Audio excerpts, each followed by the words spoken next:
Hey guys, we're live. We're live. I'm Jeff with eBay Addicts, and today my guest is Bamconcepts. Brandon, how are you doing today, brother? I'm doing great. How you doing today?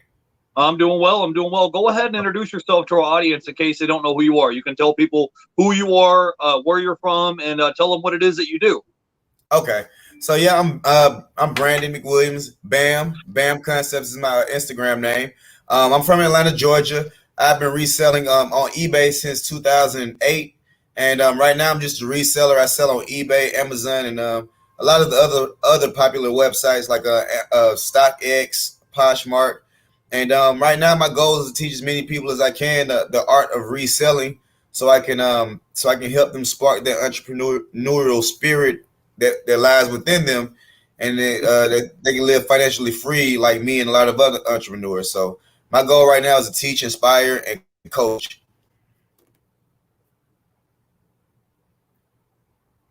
Yeah, I'm with you, man. Yeah, we're on the same page. So yeah, I think I came across you. I think one day last week on Instagram. You're pretty regular on Instagram, and you do something similar to this. You do live streams, and you talk to the people in the audience, and you talk a lot about reselling and helping to get people motivated. Because, like you said, I think everybody has a little bit of this entrepreneur streak, but it's like maybe they're comfortable in their regular job. So you can still work your regular Absolutely. full time job and still do reselling on the side, right?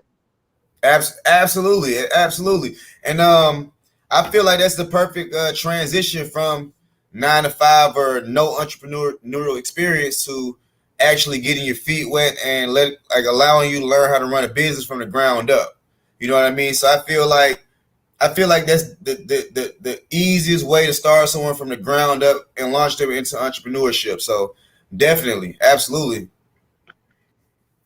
Okay, awesome. So, do you mind? We're going to talk a little bit about your backstory. So, how exactly did you get started in this whole reselling game, and like, what were you doing before you became? Because right now you're like a full time entrepreneur, full time reseller, right? So, what were you doing Absolutely. before you became a full time reseller, and how did you get started into this?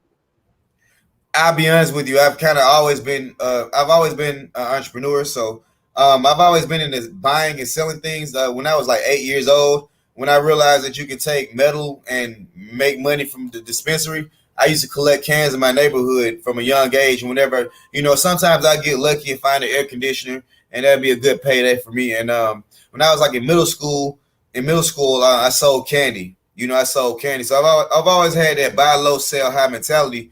To be honest, I never really had a real job. I had one regular job like my entire life. It was after college when something in me told me that I was supposed to have a regular job and and like get a real job type of thing. Something inside me when I graduated from college with a marketing degree told me that I was supposed to look for a real job, that it was somehow better than what I was doing before, and Right. it didn't really work out for me too well. I was never able to find a good job. I was never able to find a job for the most part, and I ended up going broke, for lack of better terms. And so the only regular job that I can really say I had was I went through a temp agency and I worked at a car auction, and it was a salvage car auction. And my job was, and when I say salvage, like the cars that get in the car wrecks. So my job was when they brought the vehicles on the yard, scrummage through the cars and just make sure they didn't have any personal items. Um, they didn't have any personal items in the car, like no phones or anything like that. So they fired me because I took the idea. I knew how cheap it was to buy a damaged car. So like what I used to do, I used to go to Craigslist and I would buy a red car. Like the first person. So I had a friend of mine. She got into a car wreck. It was her fault. Insurance company wasn't going to give her any money. So she knew that I was into buying and reselling things. So she offered me to buy her car. She sold me her car for like $300. And me and my buddy, we kind of stripped it down and we sold it part by part. And I'm pretty sure we made at least about $1,500 on the situation when it was all said and done. So I did it a few more times, and I got fired because they said it was conflict of interest. They said it was Right. conflict of interest. So I've always been in the reselling. My first time selling on eBay was 2008. I was in college. Um, I was in college. I was pretty young. The first semester I tried to sell like noodles and I tried to be like the snack guy. but it just wasn't like it just wasn't enough money. It just wasn't enough for me as an adult as it was from when I was a kid. So a buddy of mine one time, a buddy of mine had a watch for sale, and he wanted to list it on eBay. He suggested that I list it on eBay for him, and it was always something I was interested in doing. Like I saw a lot of young kids, a lot of eBay success stories, like through the news and things of that nature. So we listed the watch, and I didn't know it was counterfeit. He knew it was counterfeit. I didn't know it was counterfeit, and so I helped him list it. I created an account for him, and I helped him list the watch, and it was an Omega Seamaster. Not sure the exact model, and all I remember is the bidding. All I remember is that it bid up to around $18,000, and someone won the auction, and when they requested extra additional photos, they knew it was fake. But I'm just me looking, and I see how many people are bidding, and like just the price action just made me want to try it out myself. So right. Like so the first thing, all right, so ironically, the first thing that I sold on eBay was so a guy came on campus about a week or two later. He had designer handbags. Well, they were designer handbags. I didn't know they were counterfeit. So I bought like 3 of the bags, and I sold all 3 of them. I sold 2 bags, and the people that I sold them to, they knew they were counterfeit, but they were doing it for like a movie set or like a music video set, so they didn't mind that it was counterfeit. And the third time, they gave me a temporary, because I didn't really understand the difference. They all sold around the same time, and the third one got me red flagged for a while. So the first item I ever sold on eBay was a counterfeit Gucci bag, a counterfeit Gucci bag. But just to kind of make a long story short, I've been pretty much into buying and selling things my whole life. And I started selling on eBay around 2008. I started Amazon around 2014 or so. And I love everything about it, and I love teaching people about it as well. Okay, cool. So talk a little bit about what is your business model right now. What do you sell more products on right now? Do you do more eBay or more Amazon? I do more eBay. I do more eBay right now. Because I'm still going through a process of getting certain brands ungated, and I just have. I put it this way. I actually do sell more volume on Amazon, like when it comes down to volume, but I do higher gross sales on eBay because I can sell in so many different categories. Right.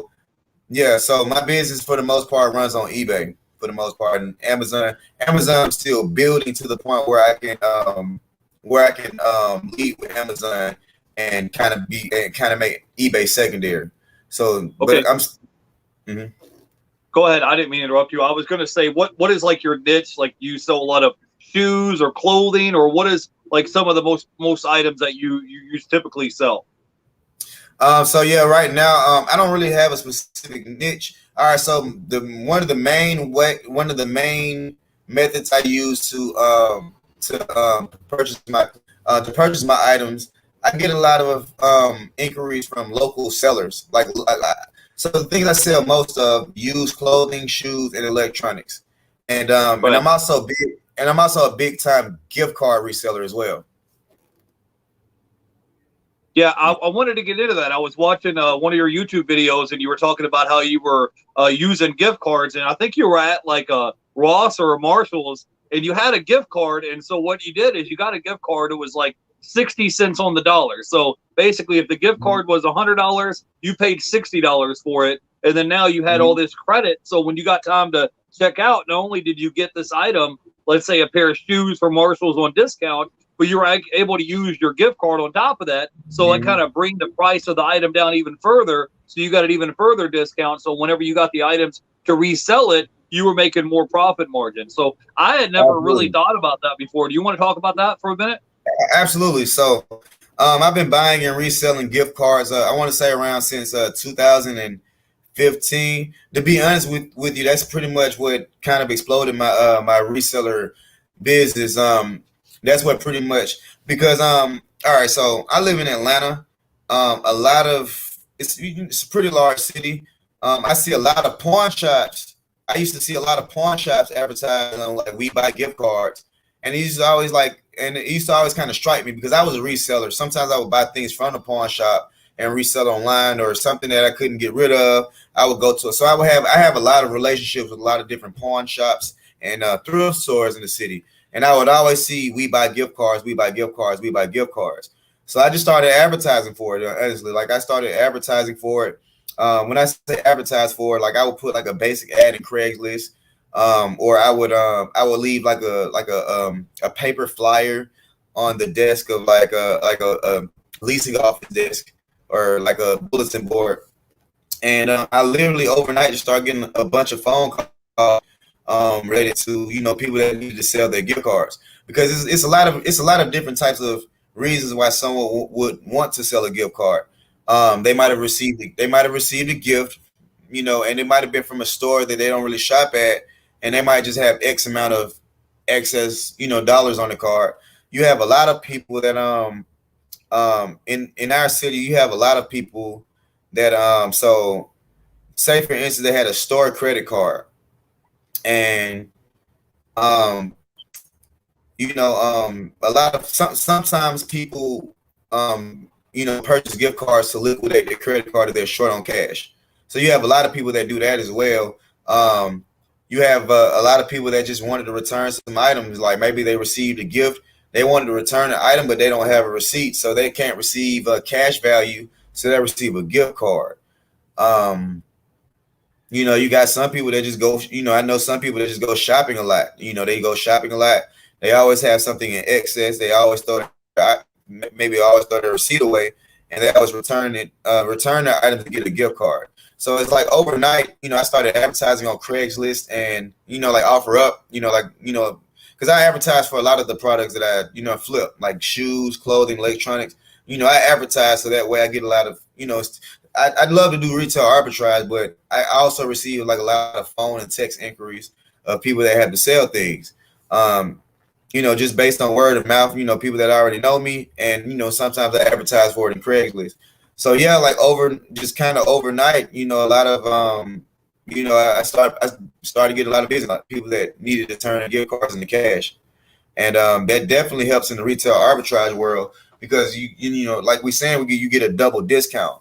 You get a double discount, so that definitely helps in both my Amazon and eBay business. Right. So basically, let's say if you were at Walmart and you found items that were already marked down on clearance, you got to the lane to check out, and then you're like, oh, here you go, here's my Walmart gift card. And maybe you paid 60 cents on the dollar of what it would be. So not only was it marked down already, but then when you use your gift card on top of it, you're basically paying pennies on the dollar of what it would normally cost you. So you're getting stuff, rock bottom prices, then you could turn around and resell it back on eBay or Amazon, and then get your money back out of it. Hey, we're live. I want to say hello here to a few people in the chat. I wanted to say hello to LKL Graphics. Keith is in the chat. I wanted to say hey to the Golden Finger Picker is here. Said wanted to stop by and say hi. Wanted to say hey to the Hogs is here. It says a market we've never thought about before. That's getting into. It's a great idea. So they're going to be our guests for tomorrow. Thank you guys for coming by and hang out.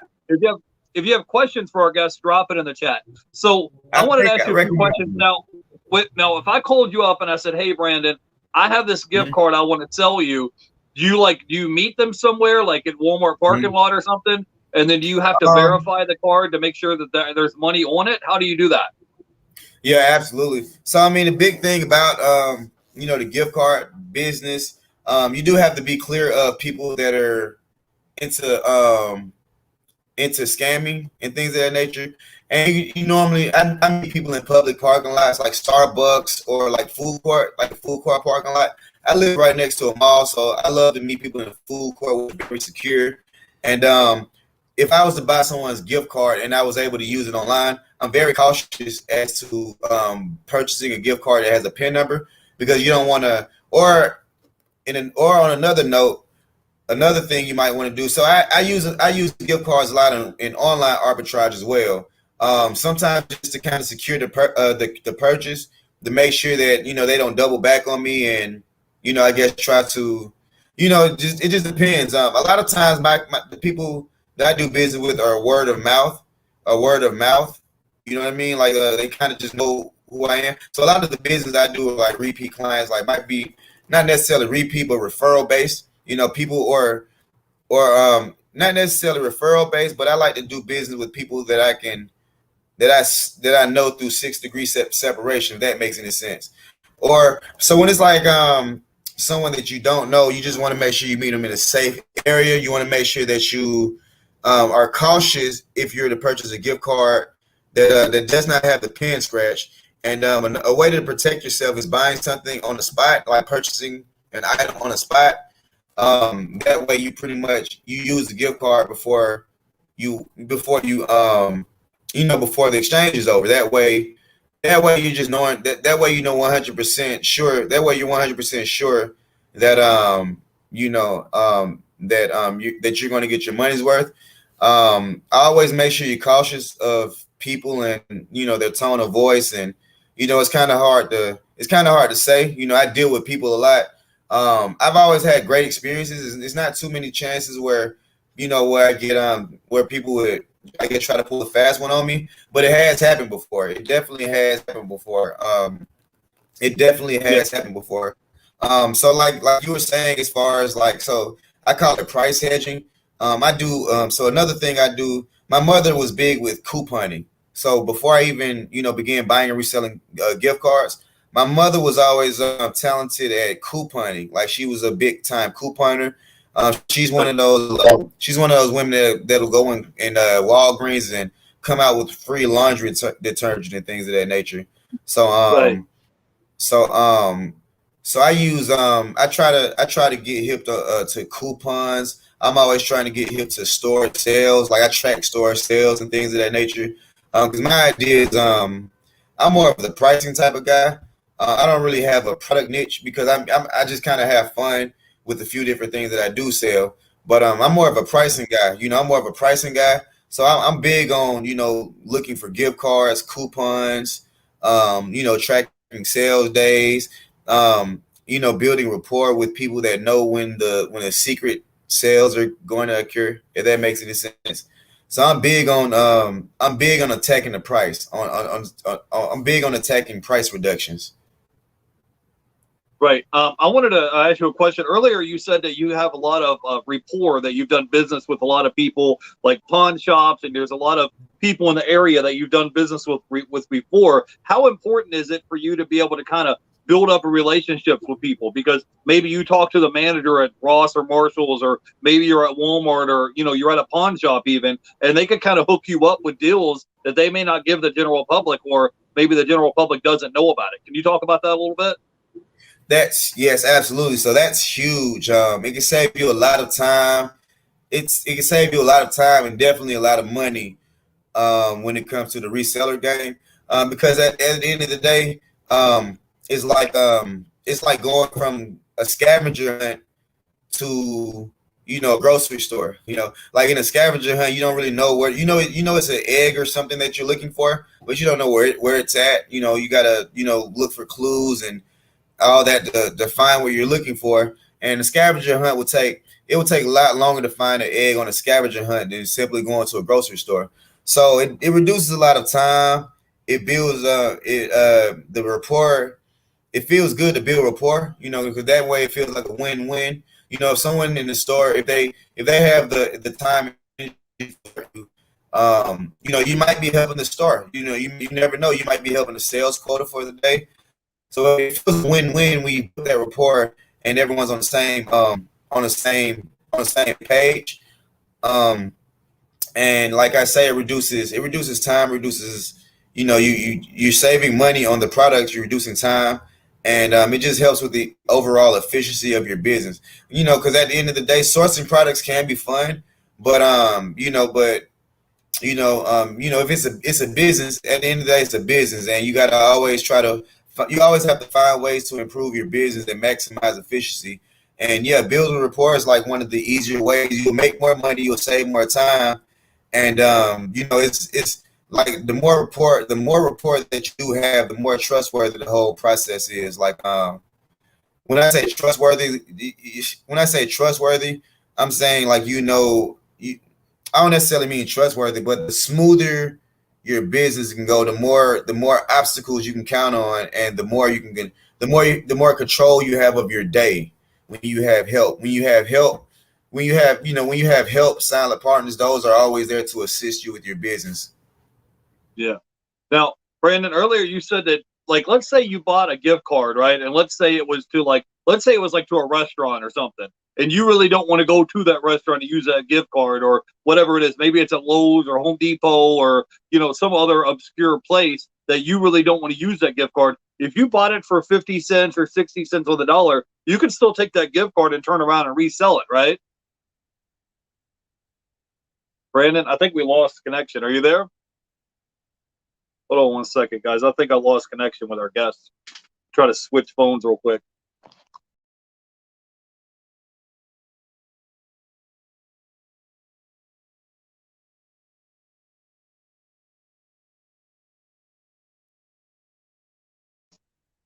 Hey. Oh, I don't know if we lost connection. I think we lost our guest for a second. I don't know what happened. Let me see if I can send him a message and see what's going on. I'll be right back.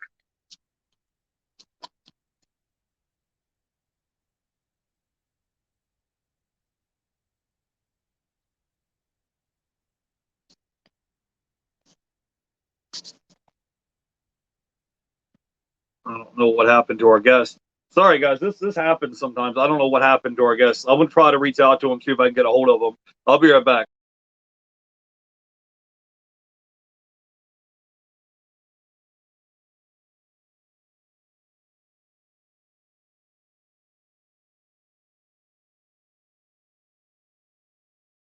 I don't know what happened. I tried to send him. Oh, I think he's back. There he is. Sorry, man. We lost signal for a second. Yeah, not sure what happened, man. I'm not sure what happened. All right, we're good. We're good now. So, sorry, I didn't mean we lost signal. So, anyways, what I was trying to ask you is, let's say if you bought a gift card for 50 cents, 60 cents on the dollar, and let's say it was to a gas station, or let's say it was to a restaurant or something, you didn't want to use that gift card, you could still turn around and flip it and resell it and still make the profit margin on that, right? Absolutely. So you do one or two things. You can either sell the gift cards online. They have websites specific for that, like Raise. You can sell them on eBay as well. Another thing that I do is I sell a lot of gift cards to other resellers, so that way they can take advantage of. That way they're able to take advantage of the price cut as well. Yeah, I'm just wondering. A long time ago, I bought some gift cards like to Lowe's or something, and it was the same thing where it was like 60 cents on the dollar. So it's like they're basically giving you $40, margin. If you bought $100 gift card, you've got $40 worth of margin there that you could use. So yeah, that definitely would come in handy. Go ahead. Yeah. So now, since you're a full-time reseller now on eBay and Amazon, do you have some tips or tricks or some advice that you could drop knowledge in our audience that would help them out? Like, what would be 3 tips that would definitely help everybody out? 3 tips. Tip number one, always do product research. So if you're actually sourcing items to sell on eBay, always do product research. Always use product research. Make sure you're searching through completed listings, and always do as much product research as you can when it comes down to reselling. Because what you don't want to do is you don't want to have a storage unit. You want your items to actually be able to sell. So the more research you're able to do, the better chances you'll be of successful. Number two, make sure you focus on the quality of your photos. Quality of your photos matters a huge bit when it comes down to your item selling on eBay. So if you're selling a new item, always make sure you stock photos. Use whiteboards. Remove your background. Always make sure that and crop your photos to make sure that out because that's very huge when it comes down to your listing being noticed, and I guess it might actually help with the algorithm. I'm not sure. And if it's a used item, make sure that make sure that you clean your shoes. Make sure you do things like remove tags. Make sure you even consider taking your clothes or whatever to the cleaner to make sure that they look the best that they can before you sell the item or before you ship the item. And number three, if you're eligible to use this function, try to use promoted listing. If you're having an issue selling your item, or if you just have if you have enough profit, enough room in your profit margin, I would say always try the promoted listing set, because that's an awesome way to boost your listing on eBay. Yeah, I'm with you. I usually do 1% promoted listings on my items, but I'm sure it varies depending on what the item. What percentage do you usually run? 1 to 2. All right, cool. Let me say hello here to some people here in the chat. We have Health and Money is here in the chat. We got Nakoma Finds is here. We have the Hogs is here. BK from the Rockies is here. I don't know if you know BK. Thanks for coming by and hanging out with us today. And we have a few questions here from the chat. The Hog says, do you mainly sell on Amazon or eBay?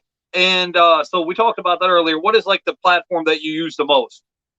I use eBay. I use eBay the most as of right now, just because I'm not able to sell all of the type of items that I'm sourcing.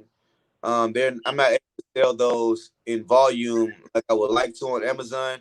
Amazon, I'm not able to sell as many items as I would like. So the main website I use is eBay, but I also use a few other websites as well. What were you saying? Okay, no, I just wanted to say hey to a few people in the chat. I wanted to say hey to Twin Pillars is in the chat. And we have a question from Keith. He says, hey, Brandon, any good apps or tools that you use for your reselling business? Absolutely. So the first app I would say, so to assist me with my reseller business, whenever I list an item, I always cross list the other websites just to kind of increase the chances of selling. So if I was to sell used clothing, used shoes, I would normally always cross list to Poshmark.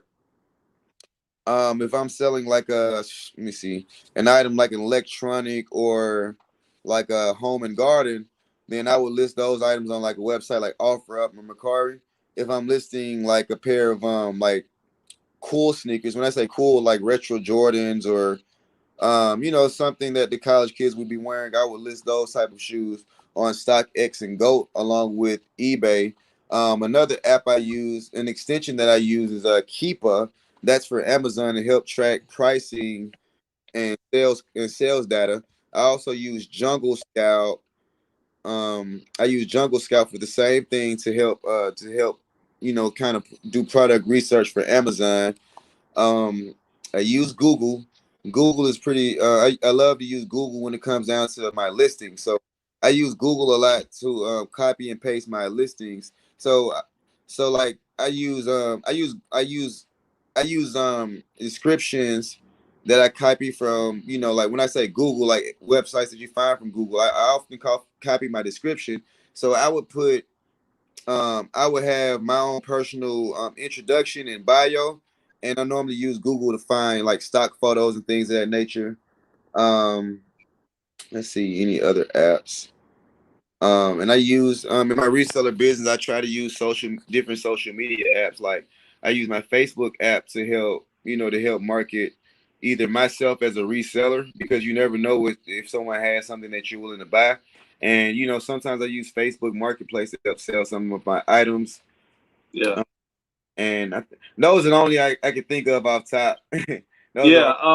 I haven't used this one in a while, but I used to use Yard Sale Treasure Map, and it used to have it's like an app on your phone, and it would show you where all the yard sales are in your area that's going on, like on a Saturday or Sunday morning. So I don't know if it's still connected to Craigslist or not, but if that app is still functioning, you can check that out. Also, I use the eBay app probably the most, when I'm looking at sold comps. But also, there's a little feature on the eBay app where you can take a picture of the item and then search it on eBay, and it'll help you find what that item is. Like, let's say I have this remote here and I can't figure out what it goes to. I take a picture of the remote, and then it will pull up the listing that's closest to that, so you can kind of figure out, okay, most of them have like a little serial and model number at the bottom of them, but if they don't, you can kind of take a picture of it and look it up. And also, I heard people have been using Google Lens a lot as well, so they can kind of take a photo of their item to kind of decipher what this item is and figure out what it's listed for and what it's selling for.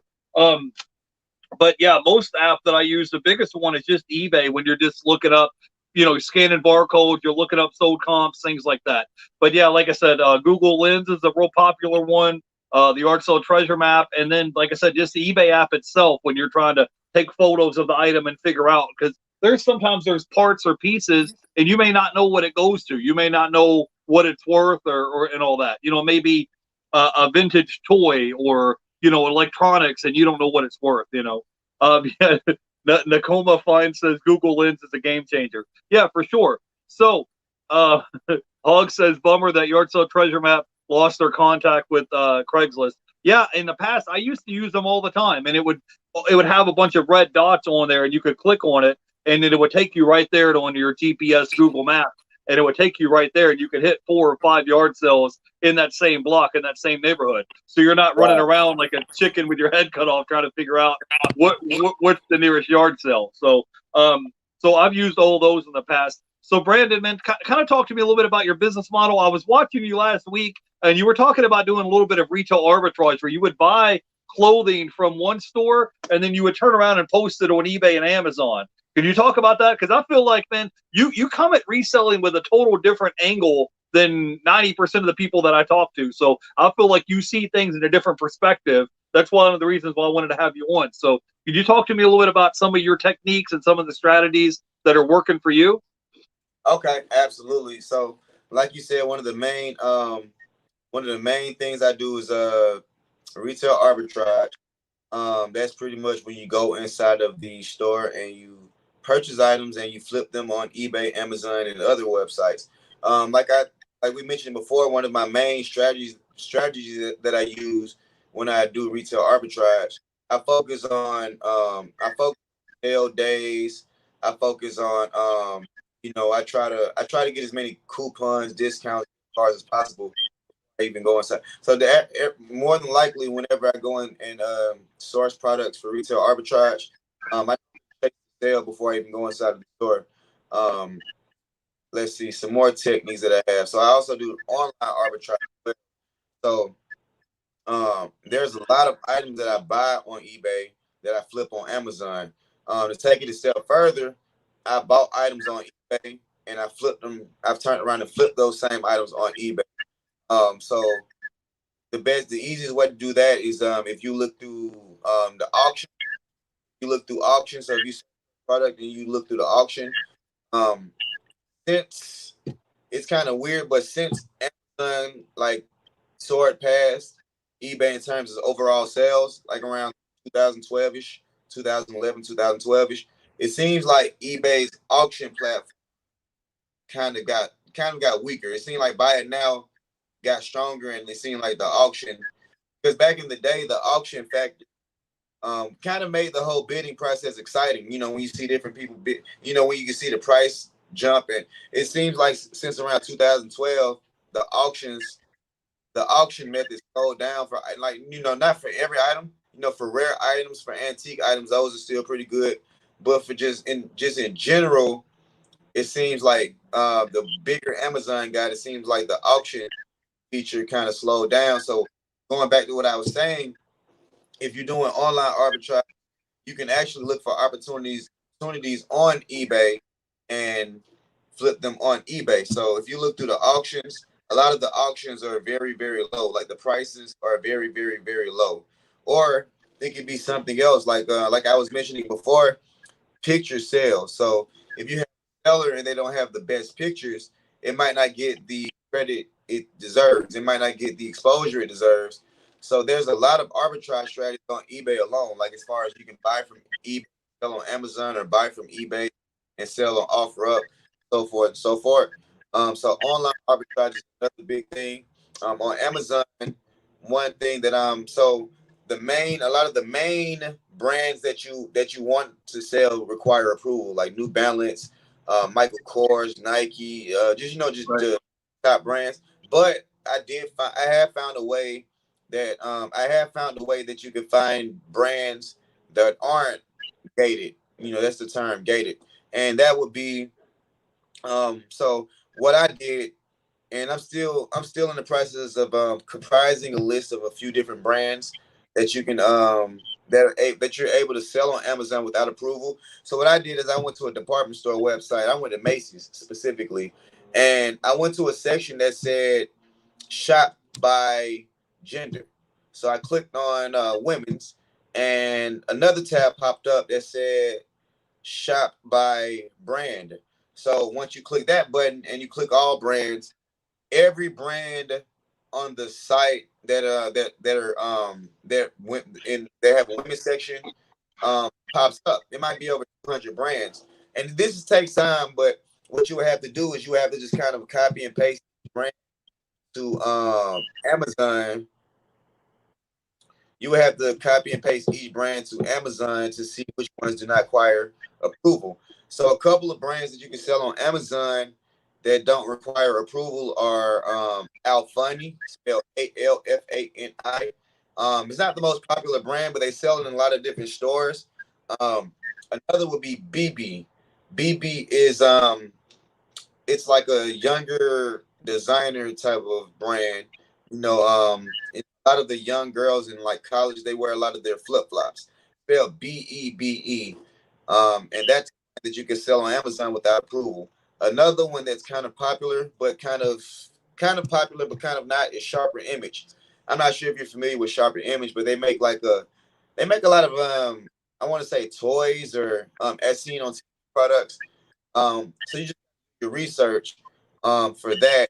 That makes for a great arbitrage situation um, if you're buying and you're selling on Amazon. Another method I call street arbitrage is when you purchase items for someone locally and you flip them online. So with that, a huge component of my success is the fact that a lot of people actually contact me as opposed to me always having to find a deal. A lot of deals call me because I'm kind of like a go-to guy for Right. buying and reselling things. Like one thing I'm big on. One thing I was big on. I made a big advertisement a few years ago about like closet cleaning, meaning get rid of your old wardrobe and out with the old, time for the new. So me being in Atlanta, Atlanta's big on young hip hop, rap scene, party people, rock and roll. You know, wear an outfit one time, never wear that outfit again type of mentality. So it's pretty easy to find customers. I do because I buy a lot of shoes, a lot of clothes, a lot of electronics. People always upgrade their phones. They got to get rid of their cell phones. Like I say, this is one of those towns where people wear a pair of shoes once or twice, and now they have to sell those same pair of shoes for half the price. So I call that street arbitrage. I buy from someone locally and I resell online. So that's a major component of my success. I literally advertise on Craigslist or just on my Instagram that I'm interested in buying what.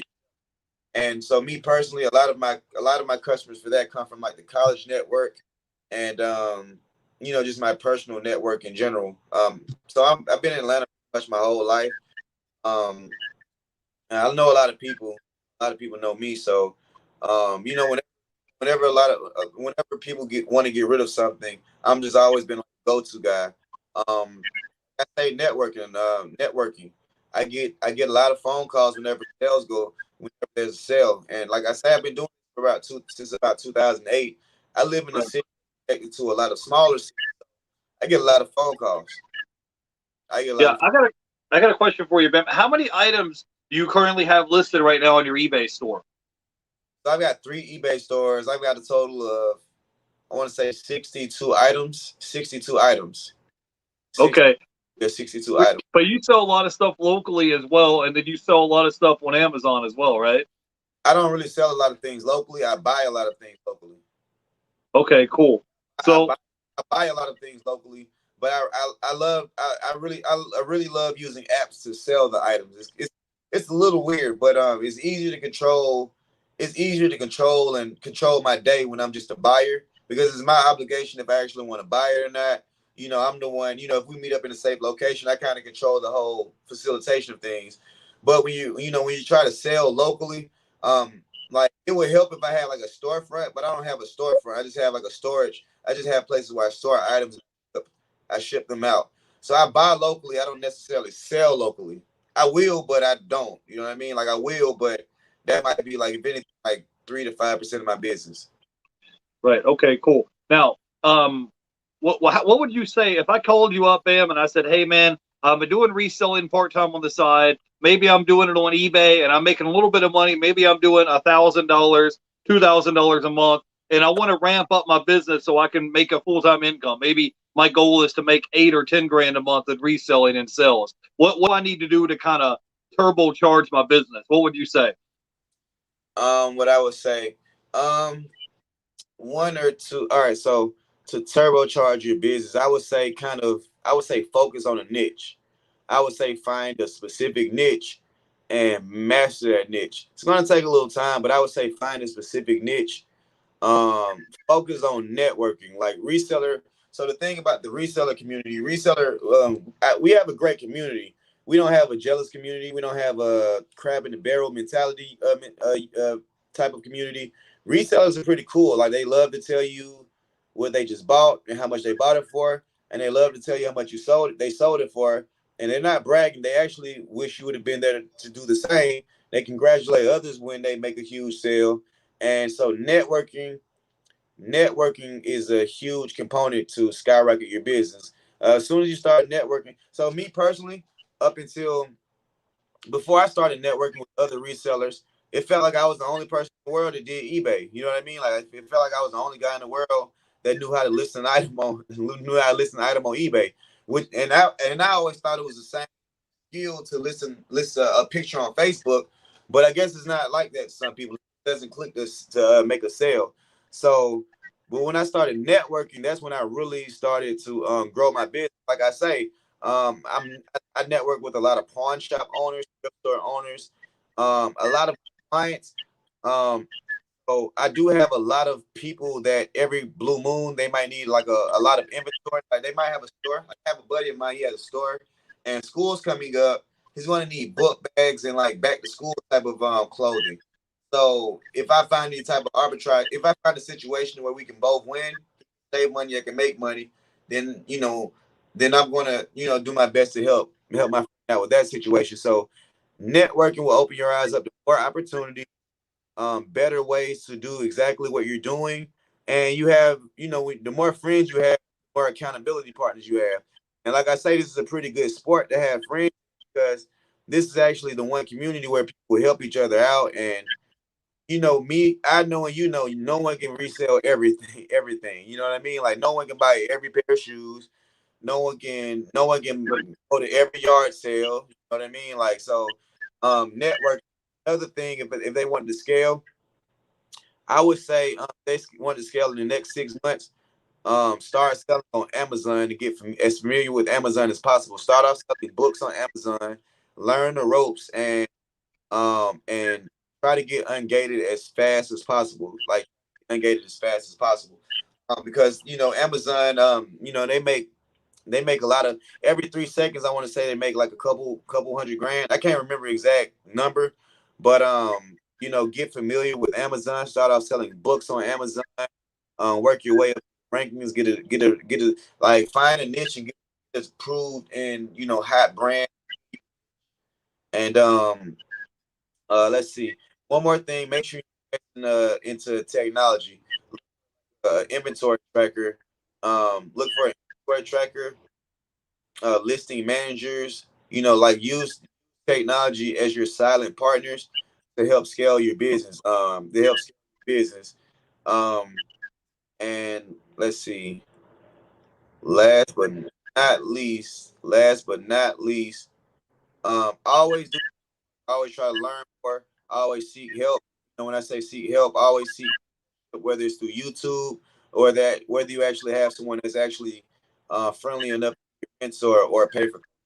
Yeah. Education, biggest thing. Like education, biggest thing. It's one thing to network, with just people like-minded that are doing things like that's how you can integrate horizontally, but to integrate vertically, you got to invest in some type of knowledge and resources to always be ahead of the Okay, cool. I wanted to talk to you for a minute about retail arbitrage. So let's say we go into a Ross or Marshalls, right? And we're right. looking at, let's say, shoes or clothing there. What are some of the things that you're looking for? Are you looking for the biggest like ROI or profit margin on the items? Or are you looking more of the quicker sell-through rate? Like, hey, boom, I know XYZ number of these particular shoes sold in 90 days. So are you looking more like, okay, I may only make $20, $30, $40 profit on these pair of shoes, but they have a track history of selling XYZ number of them in the past 90 days. Or you looking at an item, say, okay, I could buy this item here for $5, maybe sell it. Let's say it's a jersey. You bought it for, let's say, $10. You know, you could sell it for maybe $60 on eBay, but the 90-day sales isn't there, but you might make a decent little profit margin. So what is it that you're going for? Are you looking more for a higher ROI? Or are you looking for something that has a higher sell-through rate? So I follow the 80-20% rule. The 80-20 rule, just because like I said before, I don't want to have a storage facility. So 80% of the time I look for items that are going to sell pretty fast within, hopefully within 30 days have a strong sales history. And I use eBay completed listings to determine that type of information. I use sales data from StockX, Keepa, not StockX, but StockX as well, but Keepa for Amazon price tracking, things of the nature. And for most of the items, I want them to sell pretty fast. For the most part, because I look at it this way: if I spend 20, so if 20%, I can afford 20% to kind of sit there for a couple of months in case it doesn't sell immediately. But for the most part, I don't want to get stuck with inventory, because what happens with that is I end up pretty much liquidating. Like, I might end up in a situation where I have to liquidate. So I look for items that are going to sell pretty fast. That have a strong sales history. But I do so it's like the 80%, 80-20 rule. So say I'm going retail arbitrage. Say I'm inside of let's say I'm inside of Marshalls, and I'm going to be there for an hour. For 45 minutes of that hour, I'm just more so looking at items that are going to sell fast. Sometimes I already have an item or specific types of items in mind to help that whole process. Then it's like, okay, we got enough time to look around some more. If I find a couple of opportunities, yeah, I go for a huge profit spread. Normally, when I look for profit margins, it's like for the yard sales. Yard sales, they sell items so cheap. It's like I don't mind the wait if it's going to take time. Because because it's such a high markup in yard sales. But the beautiful thing about retail arbitrage is you never have to you can always return items. You're never stuck with the items, but for the most part, for me, it would still be like a double process, because I use a lot of gift cards. Like I say, a lot of times I use gift cards and coupons. So sometimes that might affect the method of refund that I'm get, if that makes any sense. Meaning that would have a gift card. Okay. Go ahead. I didn't mean to interrupt you. No, I was gonna ask you a question. Can you tell me a little bit about replenishable items? Because the one thing that can kind of be a pain in the butt when you're a reseller is, let's say like I found these pair of cleats at Ross, and I bought these cleats, let's say for $16, and then let's say I sold them for $60 on eBay, right? But then once those shoes are gone, they're gone. Then I have to start over from square one again, running around looking for new merchandise, and it's like that every single week. So what I've been looking into more is to try to see, well, how can I get into this replenishable game? So how can I buy an item, list it on eBay one time, and then item sell over and over and over again? So, like for example, what I've been doing lately is maybe going to the Dollar Tree, looking for items that I can pay for $1, buy it one time, post it online, and then maybe put quantity of 20 or quantity of 50 in there. And then whenever the item sells, I run across the street to the Dollar Tree, grab it, put it in this little 6x9 padded envelope, and then ship it out. So that way I'm building up a catalog of merchandise that can resell over and over and over again, as opposed to me running around saying, okay, let's say I sold this item for $20, but now I have to go find another item to restock the shelves because now that item I just sold for $20, I don't have it anymore.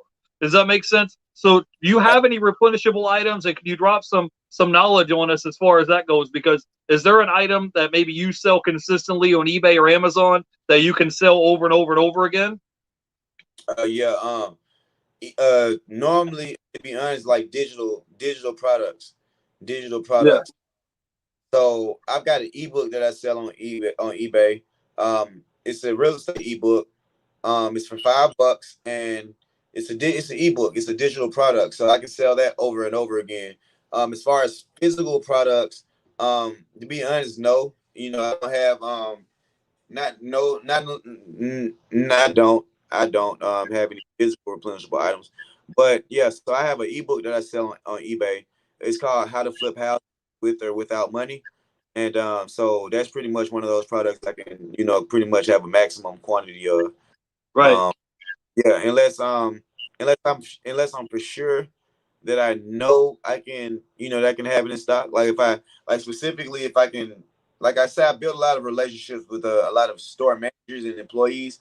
So if I'm able to, like for instance, for shoes, um, there's like certain pairs of shoes that I always sell like more on eBay or StockX. I can always contact the manager, and as long as they're there, they're available. They'll let me know if the size is available. So I can do things like that. But for the most part, the only thing that's like fully replenishable, like I've never, never will have a problem with, is my ebook, and they actually have resellable. So they actually have ebooks. Here's a hack right here. So eBay actually has ebooks that you can purchase for 99 cents with resale rights. So That's obviously you cool. obviously you have to change the description, like the formal description of or the introductory, but they give you ebooks to sell with resale rights. Yeah, I've actually So, implemented.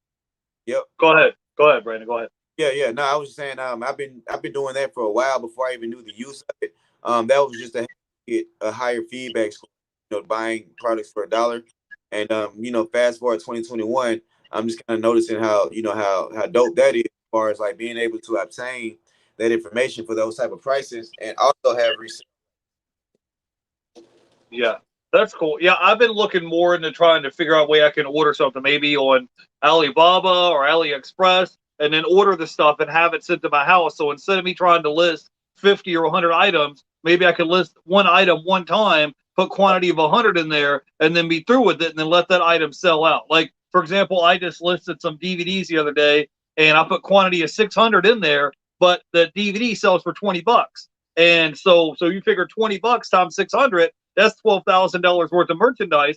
And I only had to list an item one time, and I've already sold two of them in the past 3 days. So that's what I'm looking at, something where I can do my homework, do the research, post it, list it one time, and then sit back and let the sales come in. And then every time one of them sells, I'm not running around the city looking for that new item because it's like, oh, I've just sold this item for $20. Now I don't have that $20 item anymore, and I have to go restock the shelves. You understand what I'm saying? So I'm trying to look into doing more research like that, just like we talked about earlier, doing your research, finding a product. And once you have that item, let's say on your, like you remember back in the day, you used to have a Sears catalog where you're Yep. building your own Sears catalog on eBay. So when someone scrolls through your little Sears catalog and they want to buy it, boom, you're basically almost like drop shipping because you just pull it out and say, okay, boom, the guy ordered one or two of these items, you put it in your envelope and you ship it out. So I kind of like that business model. I've been looking more into it. But anyways, man, tell us a little bit about yourself. What are some goals or projects that you're working on in the future, man?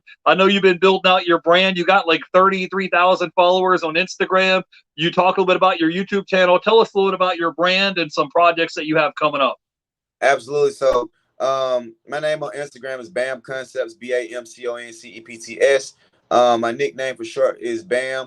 Actually, my initials, spell my initials. My first name is Brandon, middle name is Alexander, last name is McWilliams. And, if I wanted to joke about it, I can also say it means business, advertising, and marketing. Um, I'm from Atlanta. Some of my current goals, I'm building out a few different products that will help. All right, so I'm building out a coaching program. I'm building out a series of ebooks, and I'm putting as much. I'm working on building my YouTube channel just so I can provide as much information and value into the marketplace as possible. Things that I teach is basically reselling, in general, retail arbitrage and online arbitrage. Those are my main strategies. Also, I teach people how to sell on Amazon, and I coach. I preach Amazon FBA, because that's the way to scale your reselling business. I educate people on other different websites that they can on other different websites they can use to make a profit as a reseller. I'm into pallet flipping, and I'm pretty much into accumulating and teaching as much information as I can about flipping and reselling different products. Um, as far as a couple of my goals, basically like the first goal just to kind of teach people and guide people into entrepreneurship by showing them the route to reselling. I love that route because it's kind of like A to Z as far as it can take anywhere from A to Z, from never have done a business or a sale before all the way to actually having a store. Like as soon as you create an eBay account, you kind of already have a store. You know what I mean? And another one of my goals is to help. Another one of my personal goals is to help college graduates find some type of income or business or revenue in their field. We get a lot of people that graduate undergrad and they can't do anything in their field, and they feel like college was a waste of time. And to I guess to combat that, I feel like I have an obligation to help people find revenue in their field of study. You know what I mean? Um, Right. yeah, through content creation, and through content creation, coaching programs, and creating their own products and brands. Yeah. Okay, cool. Let me say hello here to a few people in the chat. I wanted to say hey to Ella is in the chat. Save here first. I wanted to say hey to the Hogs is here. I wanted to say hey to Keith, and I wanted to say hey to Sal's HQ and Tacoma Fines. So, anyways, I have all our links down below to YouTube and Instagram. If you want to go by and follow our guests, go by and check them out. So, anyways, Bam, do you have any other final thoughts that you would like to leave us with? Because we've been streaming for about an hour, buddy.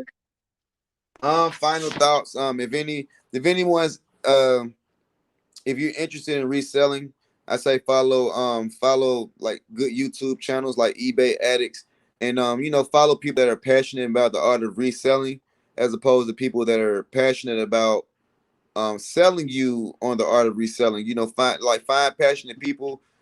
Keep your mindset going. Mindset is the most important part of entrepreneurship. That's why I say network with as many like-minded people as possible. Take time, like I say, take time to educate yourself by watching YouTube, listen to more podcasts such as this one. Find something that you will love.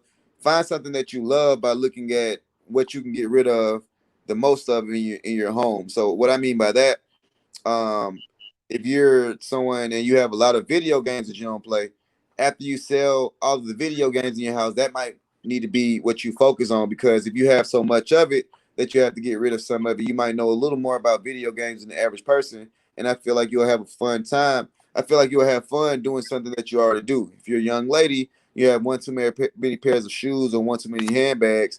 I say get rid of everything that you don't have, and I say try to find your niche. As far as I say that might be your niche. Try to find your niche, have as much fun as you can, and just give it a shot. Give it a Yeah. shot. Yeah, what Bam is saying is you're giving yourself a competitive advantage. So if you know a lot about video games more than the average person, when you walk by and you're at a thrift store or yard sale, you're going to be like, hey, that's a $60 video game. Or if you know a lot about shoes, I might be walking past a pair of shoes and Bam might be like, hey, those are $100 pair of shoes. I'm going to go over there and scoop them up and grab them, because you've trained your brain to kind of identify opportunities where other people don't see them. So anyways, I appreciate you coming on and hanging out with me today. We had a great time talking with you, and hopefully you'll come back on again sometime. I'll follow you on Absolutely. YouTube and Instagram, man, and I want to see you get to 1,000 subscribers, man. Next time I have you on, bro, Absolutely. I would love for you to be like, hey, Jeff, I'm monetized now on YouTube. I'm gonna be like, hey, salute, bro, you've been hustling. So I hope Yes. we can make that happen. My YouTube channel is the Bamconcepts TV. Is Yeah, the space Bamconcepts TV. You guys can check me out. I'm yeah. gonna go through the chat and follow you guys' YouTube as well. I'm going to hit the subscribe button, and I hope to learn as much from you guys as possible. Awesome. Yeah, I have his YouTube and Instagram link down below. This is going to be our guest for tomorrow. The Hogs are going to be on tomorrow at 4 p.m. Eastern. So if you guys want to come by and hang out, I'll see you tomorrow. Till then, you guys have a great weekend, and we'll see you later. Bye, everybody.